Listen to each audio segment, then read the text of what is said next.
Hi guys, and welcome to Just Basics. In today's video, we'll be talking about how to create and share Dropbox links with view-only access. Now you can easily share a link to a file or a folder on Dropbox.com or the Dropbox desktop app. However, people who will receive a shared link or shared file with view-only permissions won't be able to edit the original file in any way. But we do have a Dropbox professional and business customers who can change link settings and customize shared links with professional branding. We have a quick note before we move on to the tutorial. So for Microsoft Office files and Google Docs, Sheets and Slides allows edit access by default, but you can change the access to view only when you create the link. And of course, you can create a shared link to a restricted folder.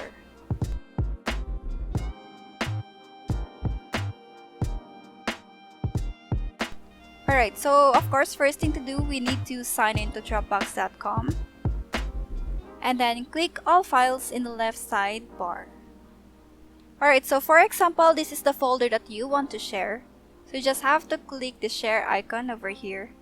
Alright, so as you can see, you have only people invited over here. And then we do have an option for can edit or can view option here. So it's up to you what you need to, or what is the purpose of this file you're sharing. So for example, can view only. And then in this part, so after the people that you add email, address, or name, you have to create copy link. So this folder doesn't have any link yet.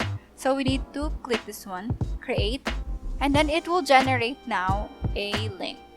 And now here on the settings, after creating a link, here on the link for viewing settings, you have an access or the control where you can control who viewed the folder with this thing. So we have an option here that anyone with link. So anyone who has the link can view the folder. And you can also, and there's also an option for only people invited. Okay, so like what I said earlier, for Dropbox Professional and for business, they have an option to enable all the link settings, like for example this one, the expiration, and for the disable downloads.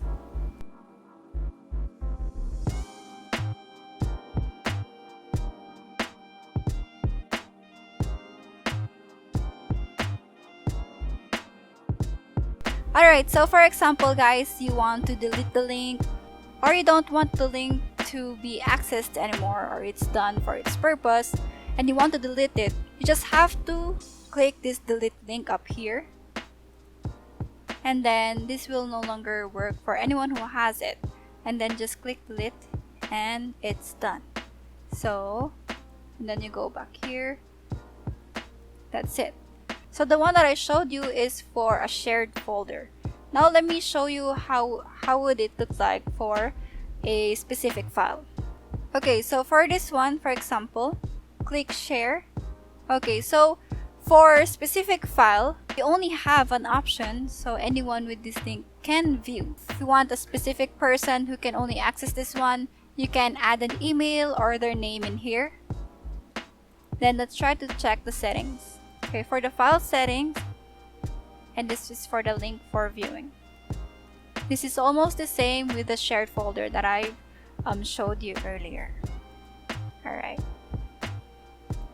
Okay, so once you're done, you can now copy the link on your clipboard and you can then paste it into an email, message, or wherever people can access it. Don't forget to subscribe to my channel, like, and share this video as a bonus for me. You can also check out other videos on my channel and see you on my next video, guys. Bye!